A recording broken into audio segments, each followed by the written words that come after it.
Q&A to do. Hope you're doing fine, cause it's Q&A time again. Hello world, how's it going? Hope you guys are all doing great. And as always, I hope it gets better for you. And yeah, let's let some people roll in here. Now, usually I feed the fish at the end, but let's go ahead and feed these fish at the beginning just a little bit, because that's always fun, and let you guys roll in here. But hello everybody in the chat, glad to see you guys. Let's get this party started. So, welcome to Friday Night Live Q&A. Here to help you all with your questions on keeping freshwater aquarium fish, shrimp, and or plants. Pretty much anything that has to do with freshwater aquariums. Hello. All you awesome people in the chat. Get set up. I am a little stuffy. Been dealing with the cold. You guys can't tell. I'm sure you guys can tell. But I am here anyways. So hopefully you guys are all doing all right. But hopefully you guys got some questions. And if you do got questions, always helps to have question marks behind it. And Jupiter1 asks, did you sell your house? So we have not sold the house yet. And I'm sure, I was figuring this would come up sooner or later. I was going to save it towards earlier in the stream, later in the stream when more people get in here. I'll go ahead and mention a couple people are looking at it and do have some prospective buyers for it. So still working on it. Oh man, I am still a bit stuffy. Jay Oliver's Guppies and Aquatics says, hope everyone is doing well and staying healthy. Me too. If you are too. But yeah, definitely ready for that Florida weather. Sarah and I were just talking about it. Like, it's 75 in the house right now, but it's so cold outside, you can still kind of feel the cold. You'd think 75 would be warm enough. Chansky85 says, are you staying in Indiana? Well, just for the moment. But definitely planning on moving, no doubt. We're going to make it happen one way or another. We'll figure out. Because where there's a will, there's a way. We'll figure something out. Even if I do have to move a bunch of tanks or just sell a bunch of stuff. But there are some people interested in it. I'd hate to have to do all that.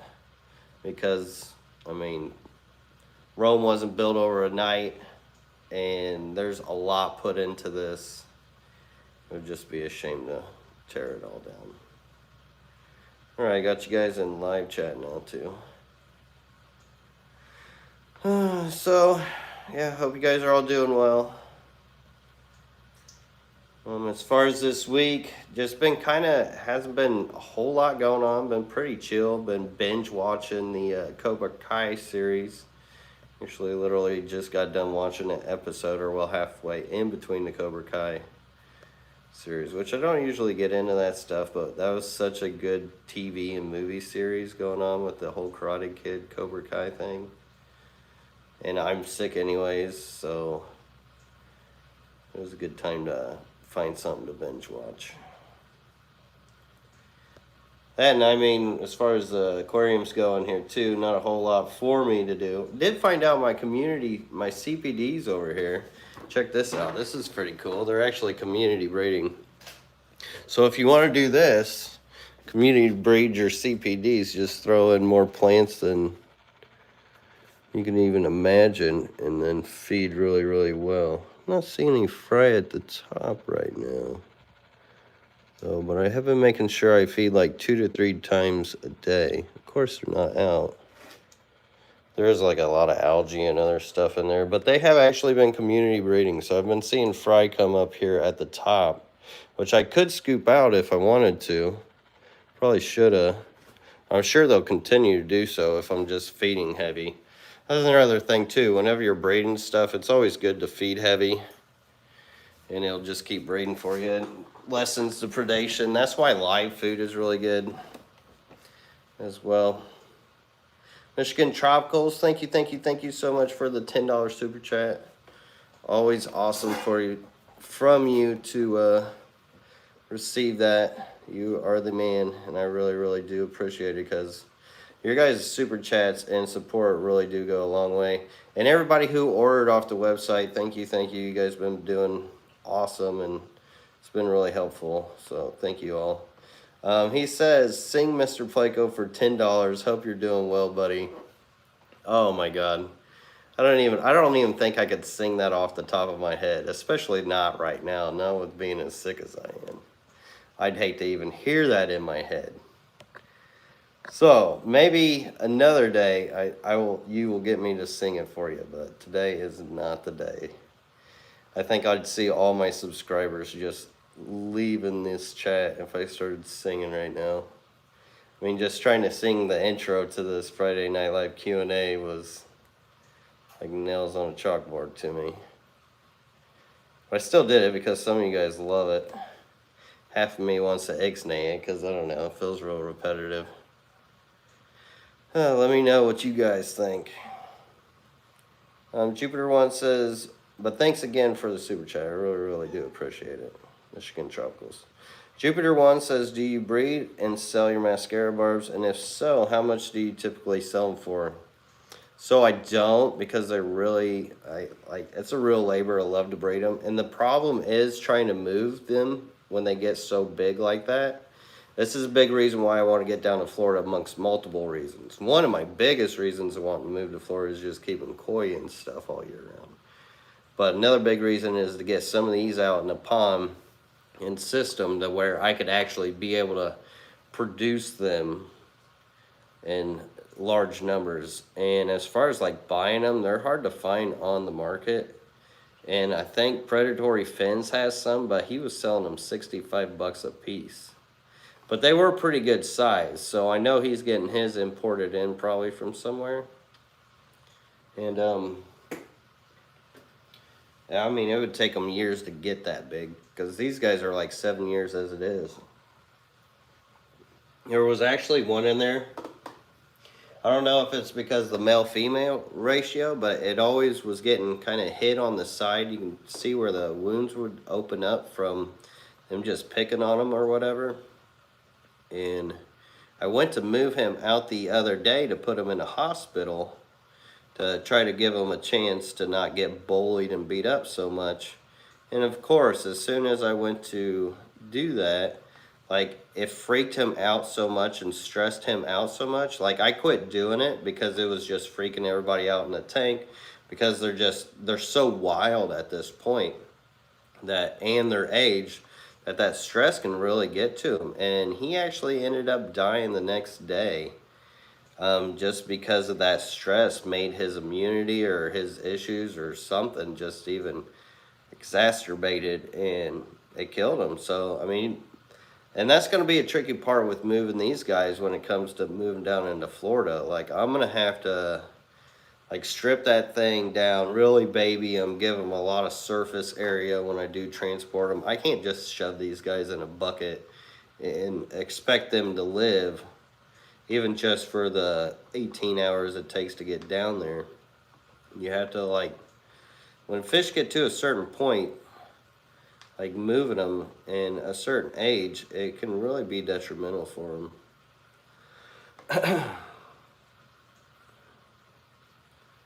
75 on my back porch right now, says Richard Reynolds, outside of Fort Myers. Man, that sounds nice.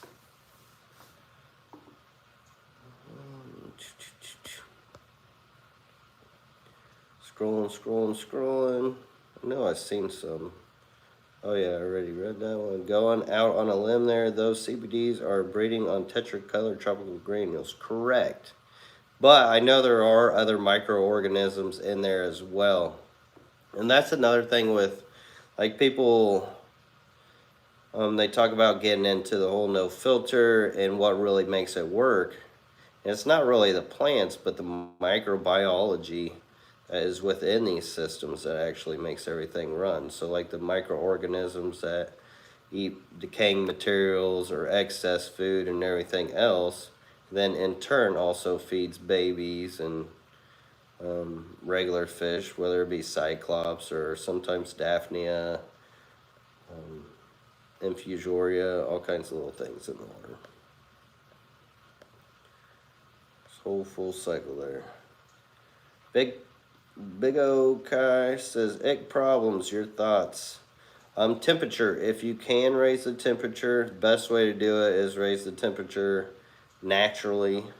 I mean, don't go from, like, say if you're in low 70s, just don't go all the way up all at once. It probably won't hurt most fish, but it does help to ease it into it. So maybe the first day, if you're in the low 70s, crank it up to like 80. And maybe the next day, crank it up to past 86, 88. Then it can't actually live in those higher temps. So it could actually naturally kill them, which I would do that for like a week or two. Maybe give it a break for your fish. You don't really have to for 2 days, and then crank it back up for another 2 weeks. Or you could just do it for a month straight. But the heat is the best way to beat egg problems. And if your fish are having issues or been bitten by them, the heat also helps increase the metabolism, which can increase healing as well.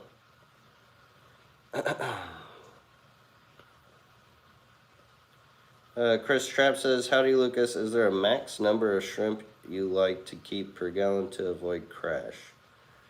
So, no, not really. Usually you can tell if the colony will be about to crash because your water will start turning cloudy, like a white color. And that's when you know that you'll hit those limits to where you're pretty much at the max. You either need to take some out, do more frequent water changes, or add some air stone or something.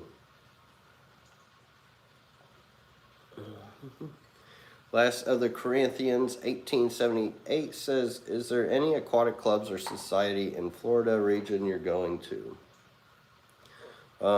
Probably a lot of them. So I've already done a talk at the Pasco County. I was supposed to go to the Venice Aquarium Society, I think that's what they call it, and do a talk there before the whole escapade started happening. So probably do that at some point. And I hear the Tampa Club's really good. There's quite a few other clubs. Excuse me. Richard Meyer says, are you going to do shrimp outside in Florida?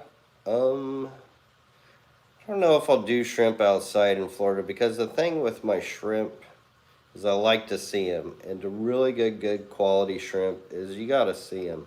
You got to see the colony. You can't just sit there and let a colony do whatever it wants outside and really expect to get a good lineup of lineage.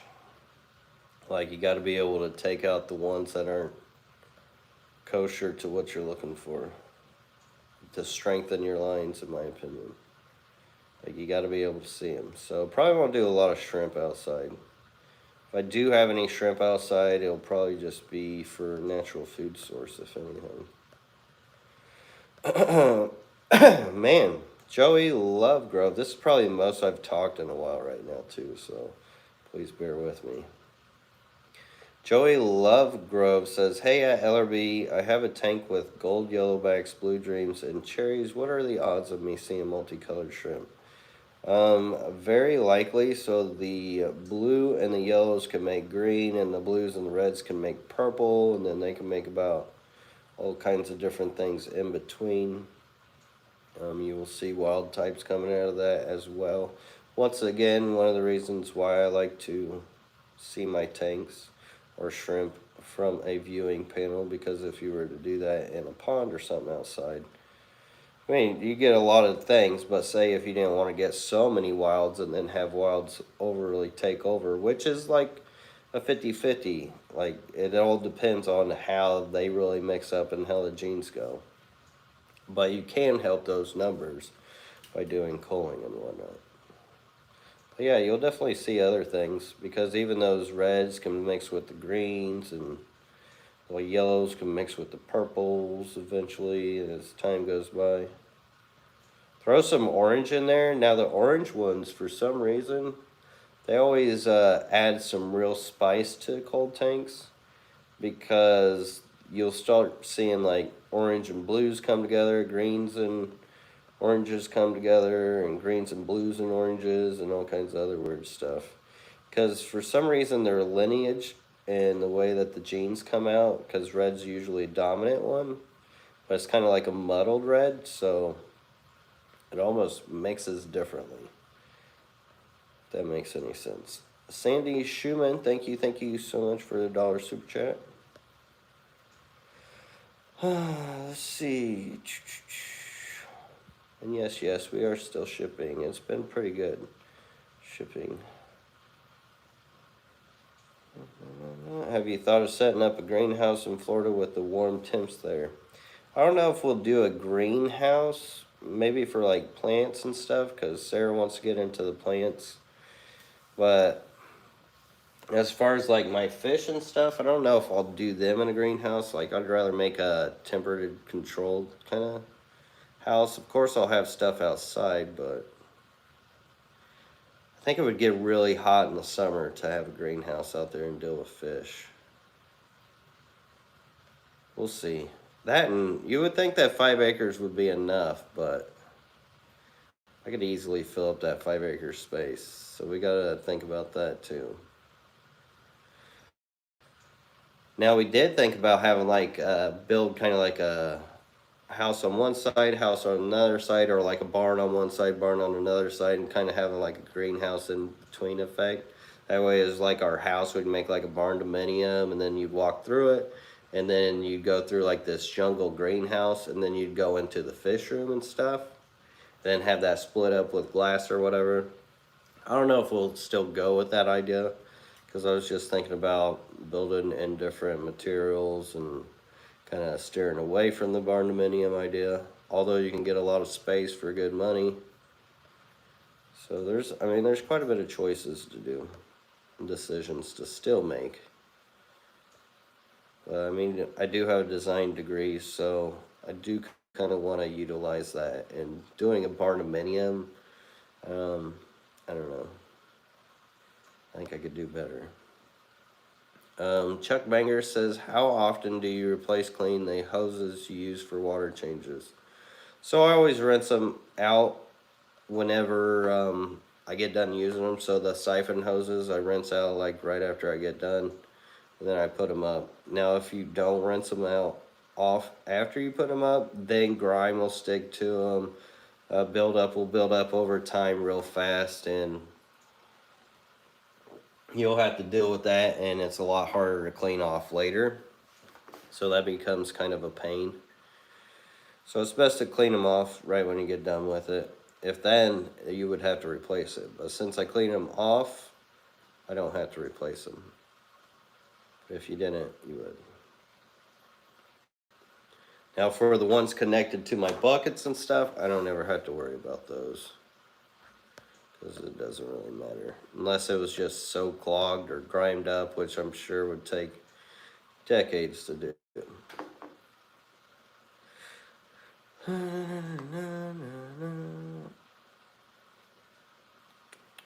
Glad to hear that. Akalish Tapa, I hope I said that right. It says, have floated stem plants and others after watching your tanks, Lucas. Inert substrate, no filter, no water movement. No CO2 seems to be working. Yeah, that works really, really well. Glad to hear you're going down that journey and figuring it out. Big D Aquatics says, sup brother, are you gonna sell any of your tanks? So I don't know, we'll see. Like I said, there are a couple prospects looking to buy the house and take over, and if that doesn't happen, I don't know.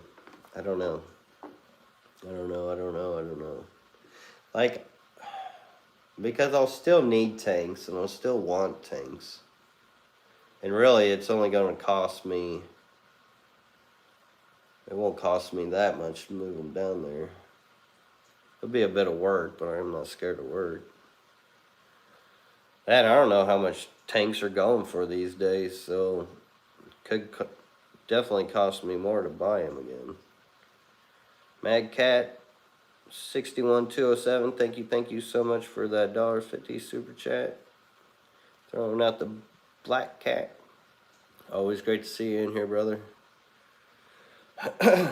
Sorry if I'm missing anybody's question here. Rosie says, hi Lucas, could you please explain again how to process eggshells for calcium for my fish?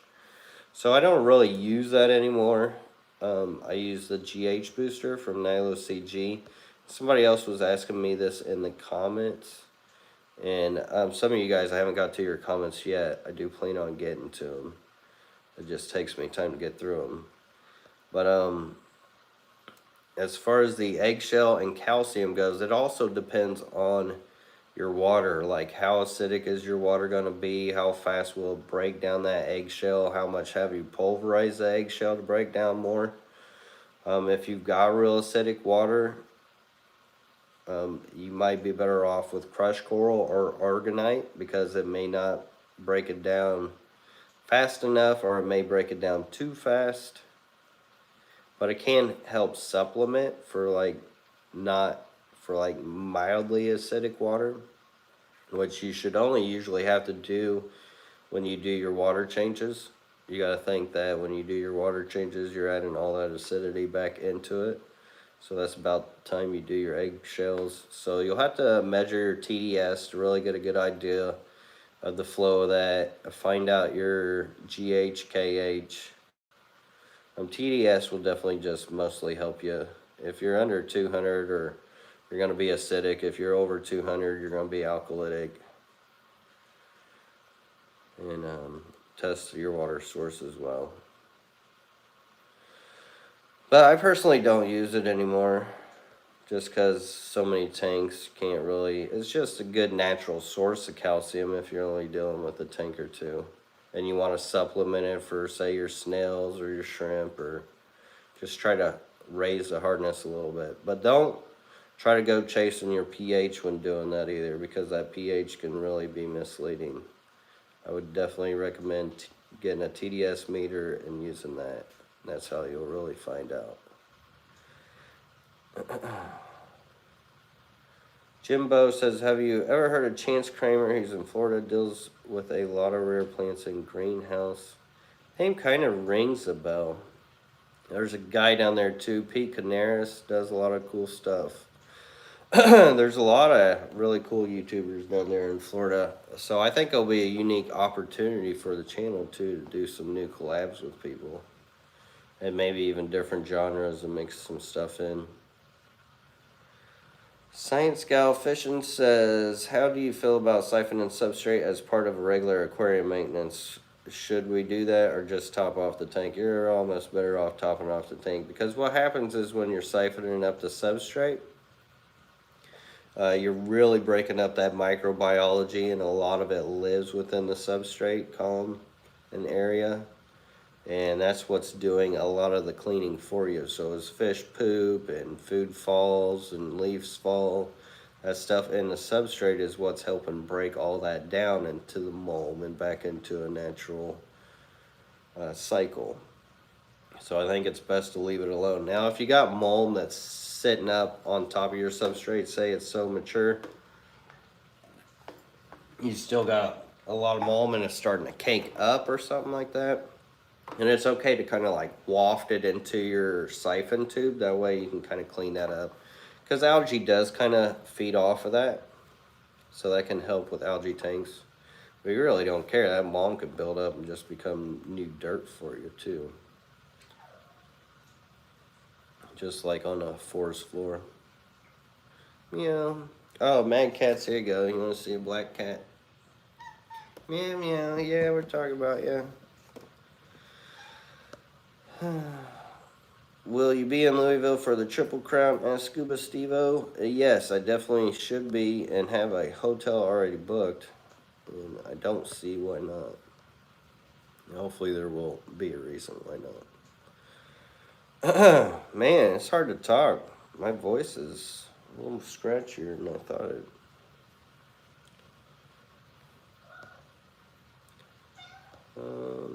Stephen Davis says, any tips on hatching and raising Cory eggs? Fry, my albinos left about 50 eggs on the front glass yesterday. I like to keep a couple at least, thanks. So if you really want big numbers, definitely recommend a egg tumbler. And if you really don't care, you can just keep them in a like natural tank environment and throw some eggs in. A couple will live. It helps to breed them some brine shrimp or something.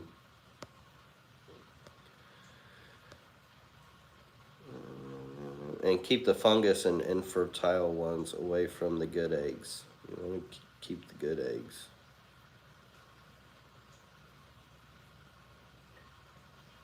Boom, boom, scroll, scroll, scroll. And I will be taking some of my shrimp. Like, I won't let go of my lines of shrimp when I do leave. See some people questioning that in the chat here. No. Let's see. Savar Jason says, question, couple tanks with shrimp only in them. If I do weekly water changes, they stop producing babies. If I only have top tank off as needed, after a couple of weeks, plenty of babies, high GH, low KH. I do weekly water changes, they stop producing babies. If I only top the tank off as needed, after a couple of weeks, plenty of babies. Well, it's because you're really changing up the chemistry on them, and that shift is creating a insecurity for them, possibly. So when you have less disturbance, you have more opportunity for them to feel comfortable. Ways to combat this is light water changes if you really want to change the water. I mean, as far as the shrimp, they really don't care. Top-offs are kind of good enough for them. But if you do start getting to too many numbers, then you do need to do the water changes to keep the colony from crashing. So, saying that, you could do more frequent and smaller water changes to adjust to that. And since it's high GH and low KH, which they do like their KH, KH is good for the Neocaridinas. If they're Caridinas, then no KH. If they're Caridinas and you're adding any KH in there, then that could be a problem.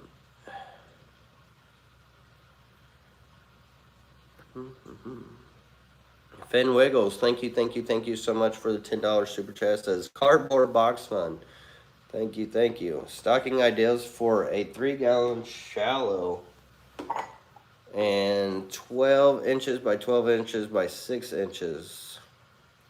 Moss carpet, dwarf water lettuce, floating, cool water, been set up for 6 weeks and still no clue.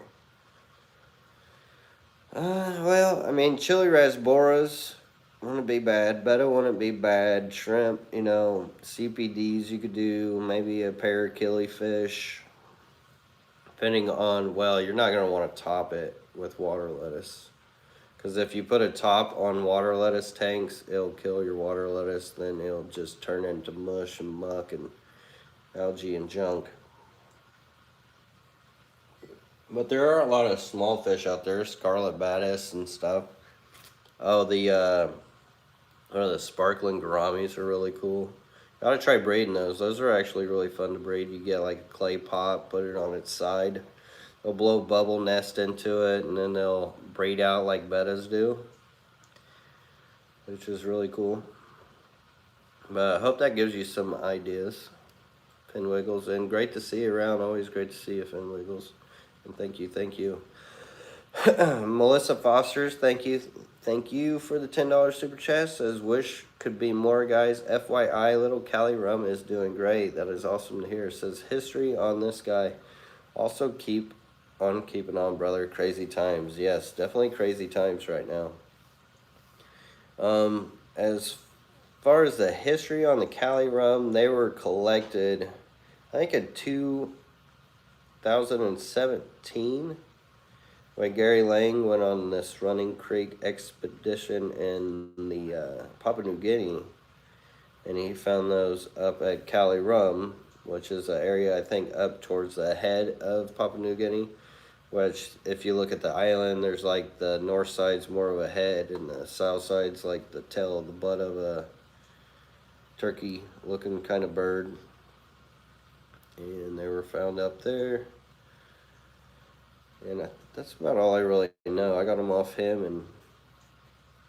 and they breed. They're actually, out of the ones that I got from Gary, they are very prolific, probably one of the most prolific breeders of types of rainbows that I've gotten from him.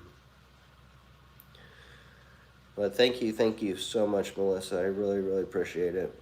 Harper CCH190 says, how long will you be selling blue Neocaridina after moving? That all depends on how fast the move goes and the numbers, really. Because the problem will be when I'm splitting my stock is the amount that will be available. So that may have some residual build back, but I don't know. It's really hard to tell.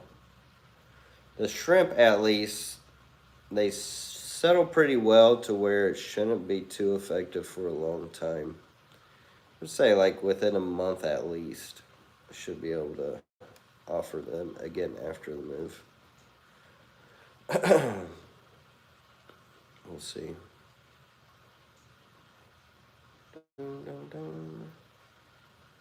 Raw garlic is great medicine for fish and humans. Man, I might need to eat some garlic.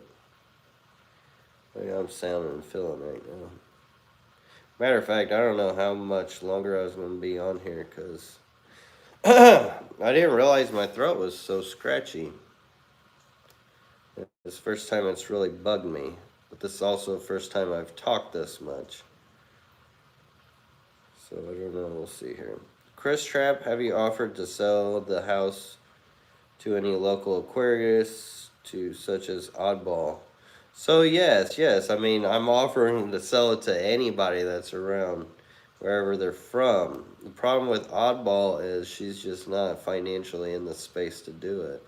And I did try to go with Aquatic Arts. That's actually who I was talking to before I offered it to all you guys, because I was just going to real quick sell it to them because they could utilize it to farm out and do whatever they want to, and then have Oddball Aquatics, aka the Dragon, run it all, which I thought would work out for everybody. But they aren't quite in the financial position to do it right now, too, with what all they've got going on.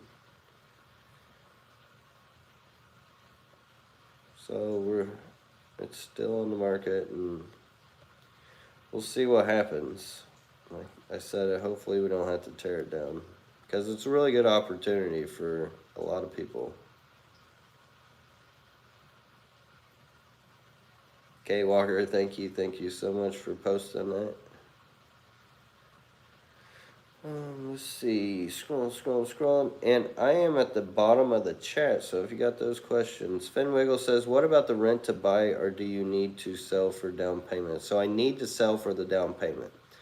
So, saying this, if somebody can cover the house cost, which would be $380, we could probably go as low as $350. That would be as low as we could go as far as the house cost, which we would rather not go too far low on that, because this is also our first house.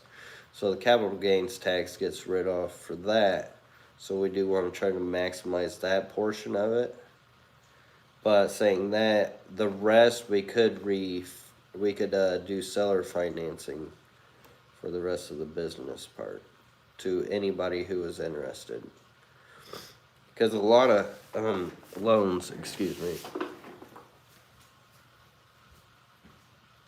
a lot of loans, they won't cover the business part. They'll cover the house part. If you go with a FHA or a conventional or something like that, then they should cover it. And then we could cover the rest through seller financing. Hayden G says, do you sell fish? I do sell fish, time to time. Iodine throat gargle. Interesting. Never heard of that. Hugs from Pennsylvania. Hugs back. And I am at the bottom of the chat if you guys have questions. Yeah. Lady LRB mentioned the cat being around in here. That could be why. She's just with the dry air and the dander on top of the cold. Could be why the throat's scratchy or no. I don't know. I'm not a doctor. Manos Marine says, I read that Neos can't mix. For example, blue plus yellow equals green. Is this true? They can mix. So if you read that they can't, that is false. They can mix. And it does kind of work like the color will. Manos Marine. Chris Trapp says, Lucas, could you add an oxygen tank and bag your fish for the big move? So I do have oxygen tank and all that. I wouldn't, like, I could bag some of my fish. But what I'll probably do is I have this big, I actually got a couple of them of these, like, set up ponds that you could just set up and then put them anywhere. I could put that in the back of a van or the U-Haul, preferably the van, because I could air control the temperature and everything through there. U-Haul, you can't really do that, and you really run a risk of freezing fish and messing with the weather too much.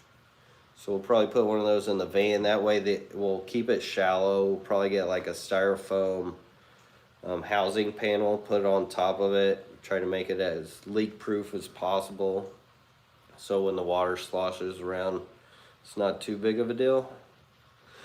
If I could get a hold of one of those IBC totes, that would be really helpful. I want to be able to give them shallow water with lots of surface area. Then I'll just put in dividers where I need to be, but try to keep it all one big water. Like, they won't really need the oxygen so much if I do it that way too. Won't have to worry about airline or nothing. But it definitely would be a mission getting some of these bigger fish down there. And it's funny because I say bigger fish and they're still only yay big. But they do get stressed out easier. Has anyone asked the ultimate question yet? I don't know, Atkins Nature Aquariums. You had your chance. Finn Wiggles, thank you so much for the $10 super chat again. Says, shipping tape fun. Love the baddest idea. Do they have to have live food? It definitely helps with the baddest to have live food. Not absolutely necessary. Brine shrimp is perfect for those baddest and would really get them breeding. And if you're looking for them and do want to breed them, when you see them in the store, remember to get the males or the like really bright colorful one.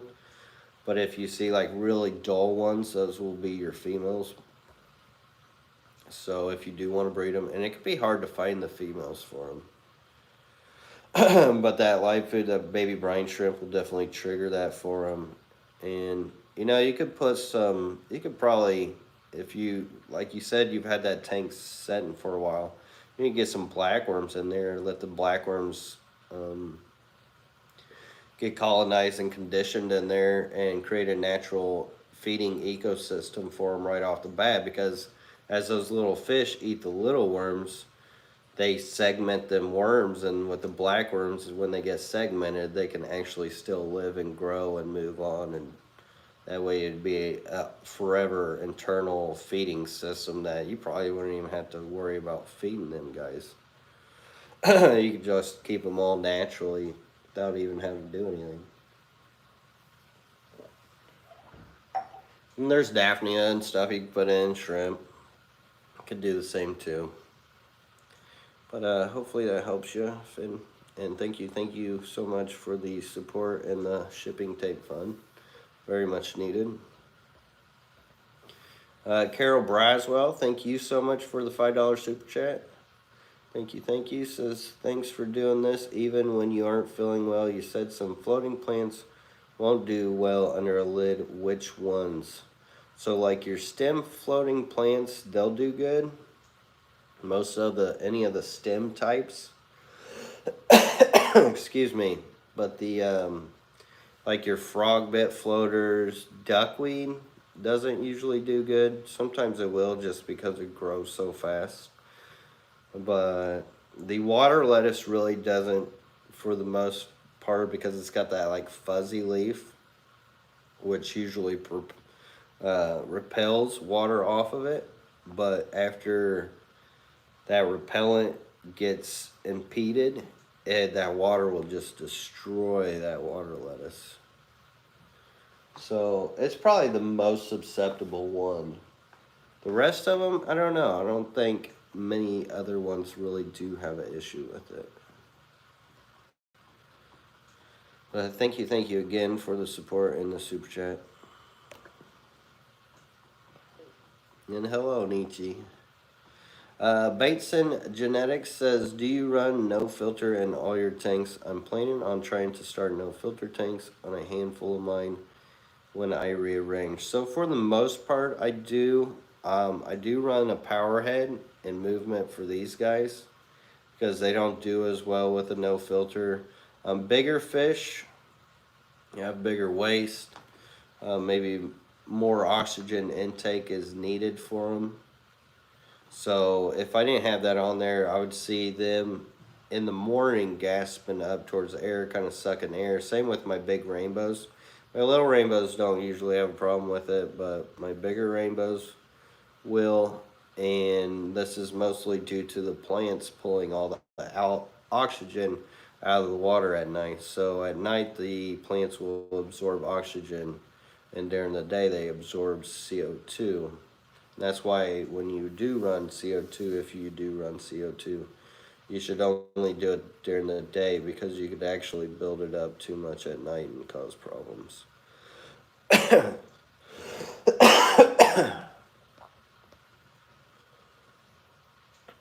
Sandy Schumann says, Lucas, is your A-line Blue Dreams considered USA bred? Early want about 10 for breeding. And yes, they are. Sorry, I had to get a little over that because I was thinking about how long I've actually been breeding those for. And I've had them for, well over 7 years, maybe 10 years now. It's crazy. And it took me a long time to line them out. When I first got them, my God, like maybe 3 out of 10 shrimp born would be blue back then. And now it's like, man, they're all blue. It's like maybe 1 out of 100 wouldn't be blue. Let's see, scroll. Pennywort says, I could put my shrimp colony in there with the baddest.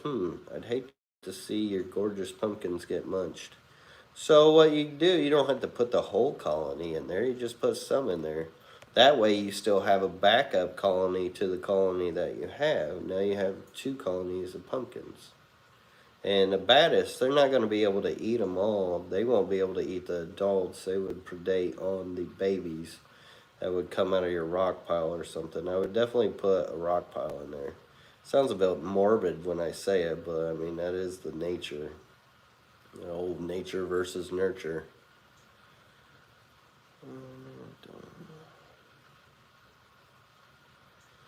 Did you know that about the CO2? Thanks for that. You're welcome, Kimber.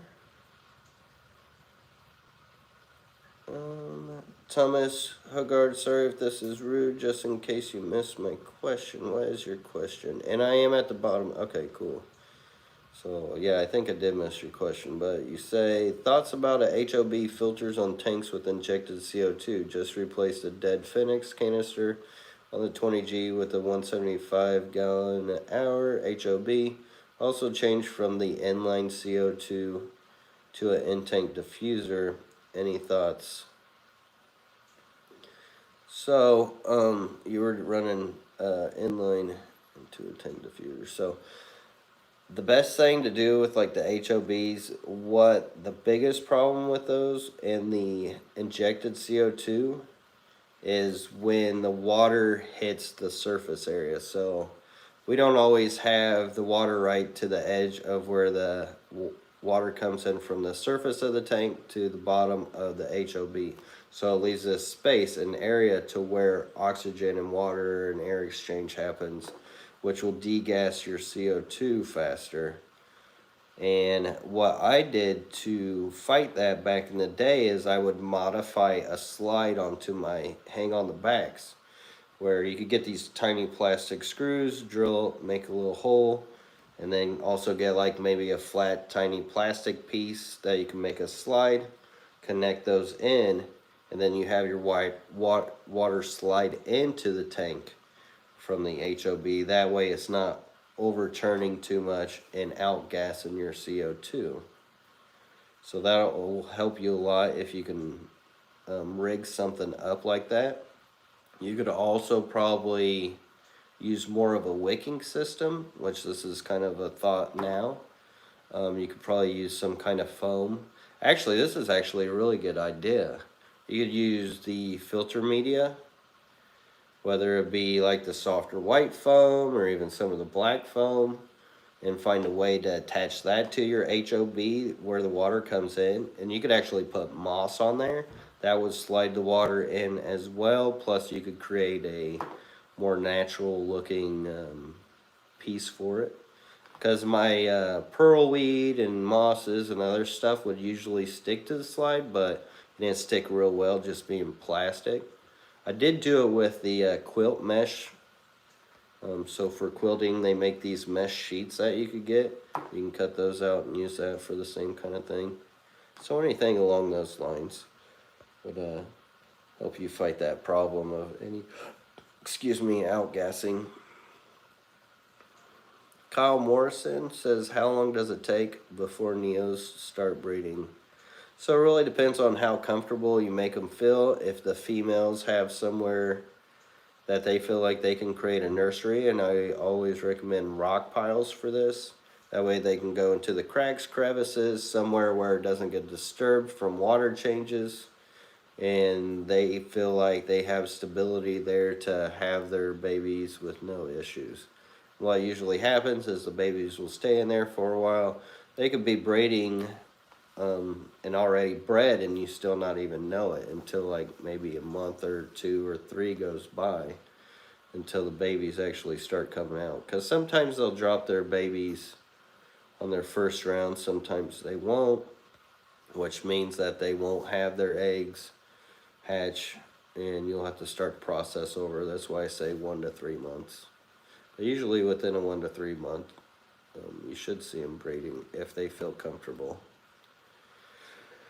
Lukio85 says, my super red Placo abandoned his eggs in the cave. Any tips on saving the eggs? Anybody?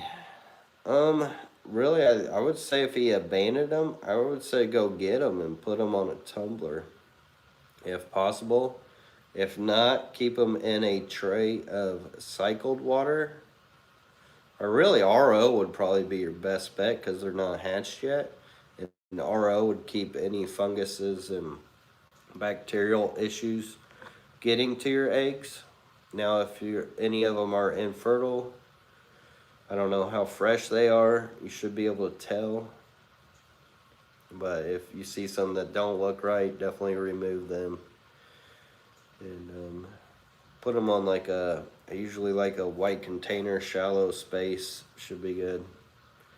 Like an airline. And then just watch them every day. Keep them warm. Maybe keep them dark, being Placo eggs.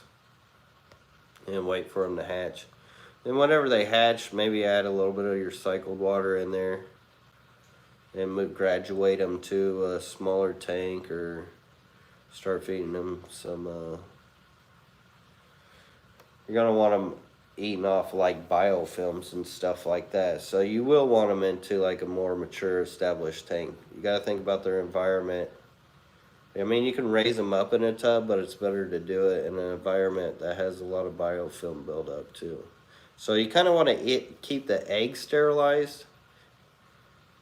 And this goes with pretty much all fish. If you're really like trying to pinpoint a lot of numbers and stuff, is to try to keep the eggs sterilized. But as soon as they're born, then you want them into like that dirty system and setup of where there's a lot of Mother Nature in the tank, a lot of biofilm and stuff. Let's see. Johnny Be Good says, "Here you selling your aquariums, house included?" I am, Johnny. Son of a Quack says, "Advice, I only grew a little green hair algae in plants, but now I have a lot more kind of plants, and some plants look black. I started water changing and the nitrates dropped down a lot. You think that did it?" Well, plants really do like nitrates. They love nitrates and ammonias. To cause them to blacken, though, I mean, maybe. If it was a big enough drop to where it kind of like starved them out real fast, could be possible. But if it's not a new plant that you recently got, then that could be the issue. But if it's a new plant that you recently got, it could just be natural transitioning.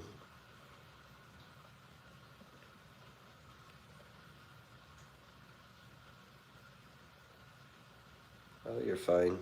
And you guys should never have to apologize for repeating your question unless you're like spamming it. And then most people who just spam like that anyways wouldn't apologize. So no worries for repeating your questions, because sometimes I don't always see them. I do gotta just scroll around here on my phone. Danican, what's up, brother? Finwiggle says, "What are your thoughts on the bee pollen granules that are so popular right now for shrimp?" So, bee pollen definitely for caridinias does have something to it. When it comes to breeding numbers of caridinia, for some reason, if I ever wanted to trigger my caridinia to breed, that it was always whenever I started feeding them the bee pollen. So there is something to that. I don't think neocaridinias need it, but it definitely does help with caridinia numbers. Scuba Stevo's Aquatics says, "How do I get my swords to grow better? Would it be fun to attach to..." Man, it keeps jumping around. "Would it be better to attach to rocks? The ends are browning at LRB." So, if it's a new sword, the ends will definitely be browning. The leaves will be dying off. And as those leaves die off, you want to remove them. And if you're seeing new growth, which should be a lighter green, kind of a different texture, then that's all your new growth. And if that's all looking good, you should be good to go. Just give it time. It takes those Amazon swords some time to settle, but when they do, like, they blow up. It just takes them time to blow up.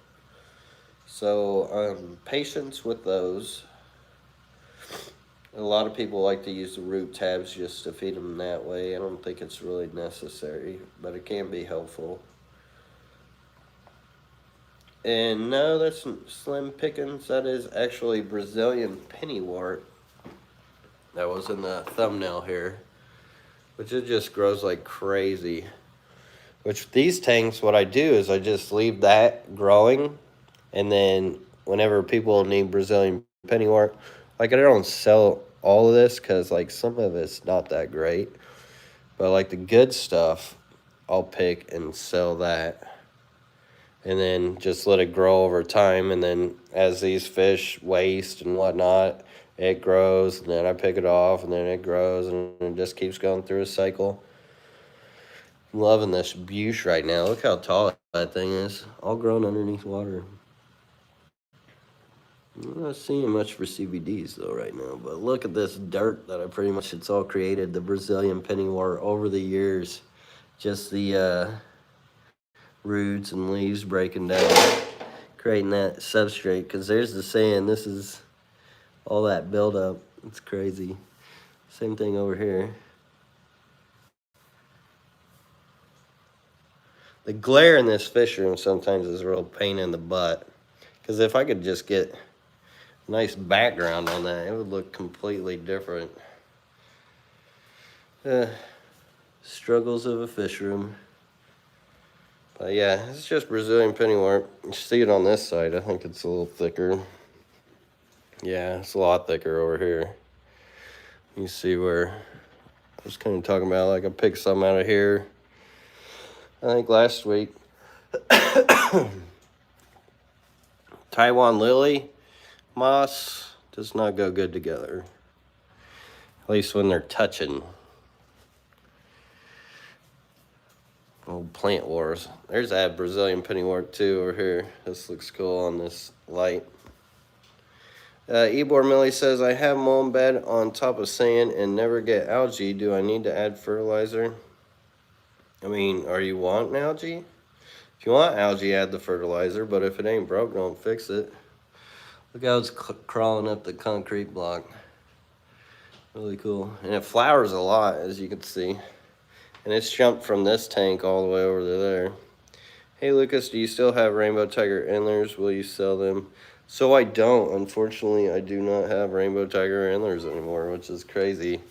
But see, my problem is I colony breed too much because I don't have enough time to like directly breed them all.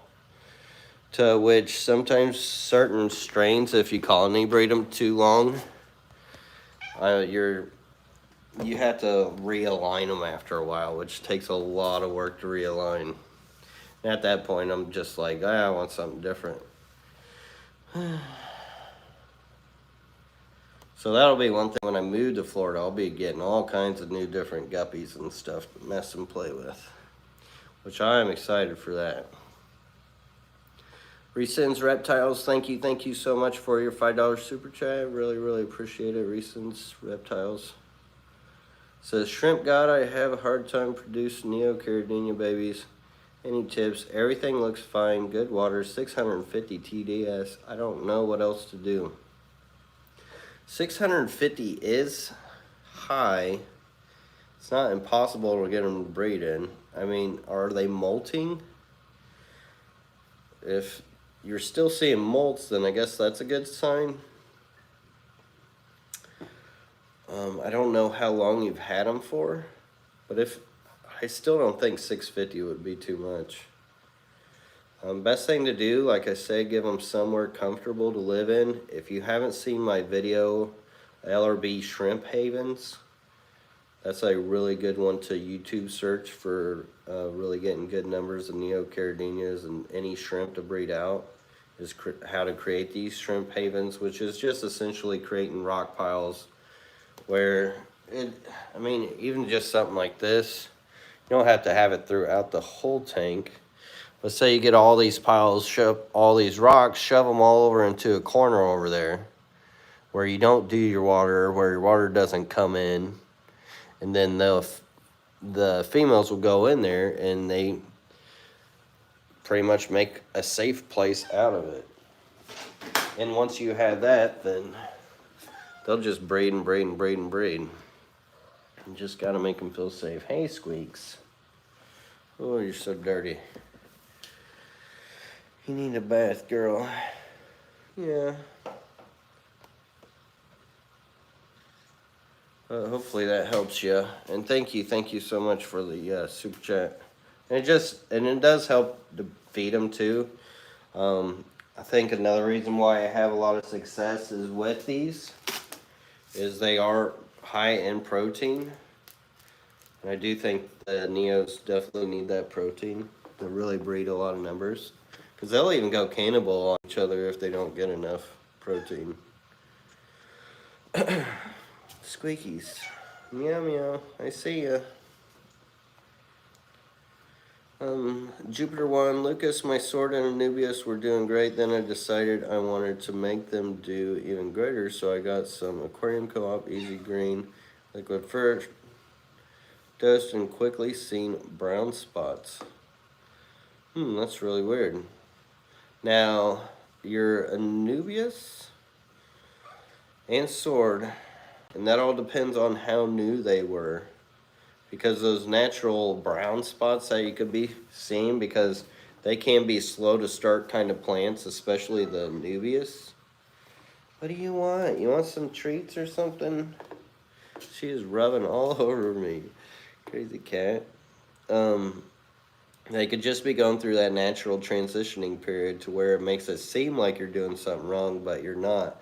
And this is what really grinds my gear in the hobby, is this happens to so many new keepers and even so many novice keepers of being in the aquarium hobby. And it really makes them feel like they're doing something wrong or they don't have enough of something happening. And it could be frustrating because you don't really haven't realized that it could just be the plants transitioning from their farming leaves. So if you're seeing new growth, then you should be good.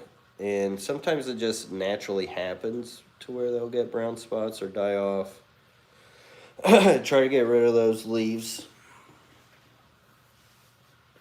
But I don't see how a liquid fert like Easy Green would create brown spots like that.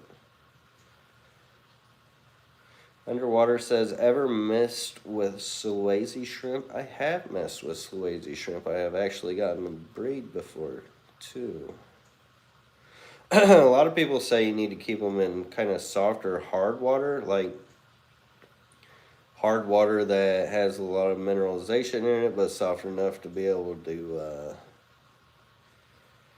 break down that mineralization. I know it kind of all sounds backwards, and this is just how water works and why it's good to understand the difference between acidity and hardness, because there's multiple hardnesses that is taught. And that's the the general hardness, the carbonate hardness, which is your KH, and then the physical hardness, which is your pH, which is all kind of a goose chase in my mind.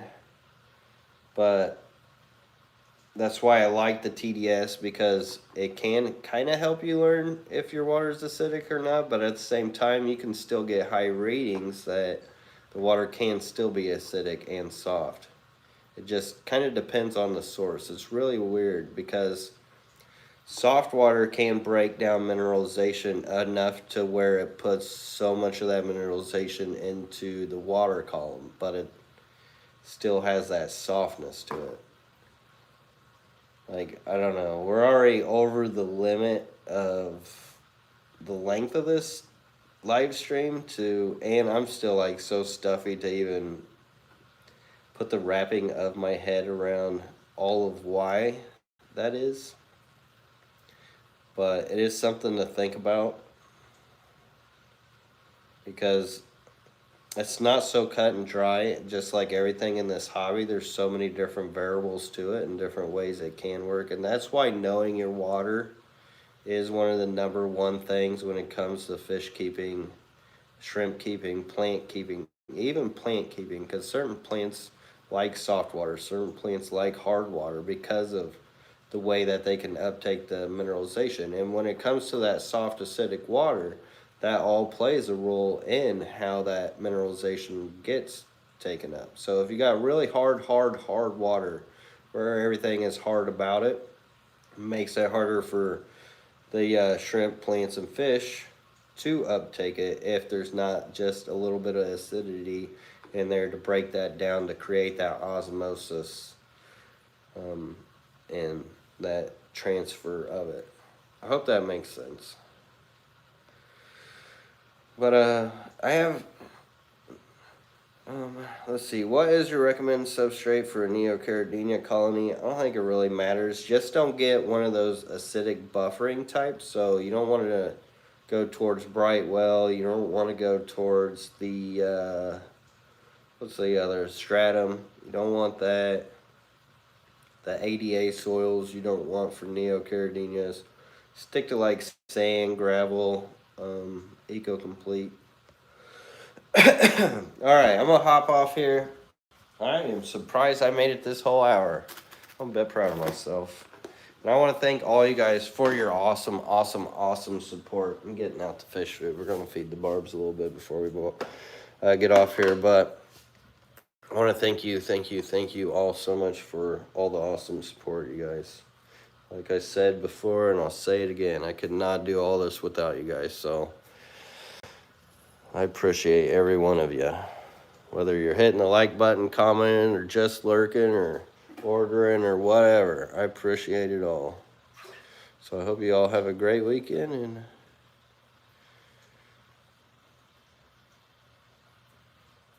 I'll see you again.